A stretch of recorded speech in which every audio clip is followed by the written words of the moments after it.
We're in Kensington Market right now, and we're going to be speaking with someone who has been an activist, of course, for years. Jodie Emery, you have been fighting for the legalization of recreational cannabis for so long. What does this day finally happening mean to you?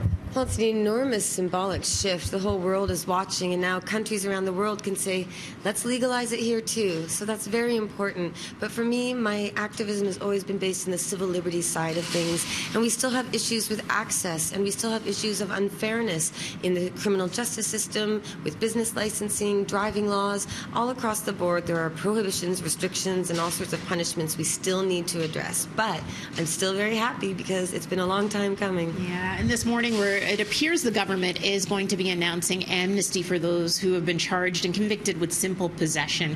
It's something else, it's something that you've been fighting for as well. Yes, for years I've been campaigning for a marijuana moratorium, just stop the arrests now. But at least we're having today an announcement of some kind saying that possession of under 30 grams will be pardoned. I hope those are free pardons because pardons are expensive, and there are a lot of people who can't afford that process. And I'd like to look at amnesty for all of the peaceful, nonviolent criminal record holders like myself. I'm a trafficker on the big end of the scale, even though I only operated dispensaries for 2 months out of 15 years of activism, or 2 years of that for our dispensary franchise. So here we are on the outside looking in, hoping to get legal and licensed, and that's why I've got this new coffee shop with a hemp theme in all the design, but I want to be a legal recreational store too. Hey, and speaking of that, we know that right now you can only buy cannabis online on those websites. Do you think that there will be a shift to people buying that legal cannabis online rather than going through the people they used to buy from before it was legal? Well, medical cannabis laws have always pushed the way, and one of the charter challenges in court that we win on is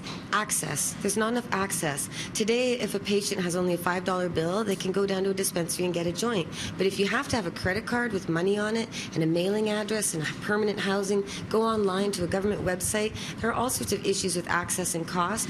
Plus, you have people who have privacy concerns. They don't want their name on a government website saying they use cannabis. There's still a stigma. You can lose your job, your kids, and so many other rights just because of using cannabis. So that's a major issue, and we should be legalizing and licensing the industry that already exists, the people who created this, instead of licensing them out of the process and allowing just newcomers in. It's got to be fair and equitable because cannabis isn't something new invented by men in suits. It's something a lot of people have been persecuted and suffered for decades, and we need to make things right. All right. Thank you so much, Jodie, for joining us again. We'll send it back to Dina next.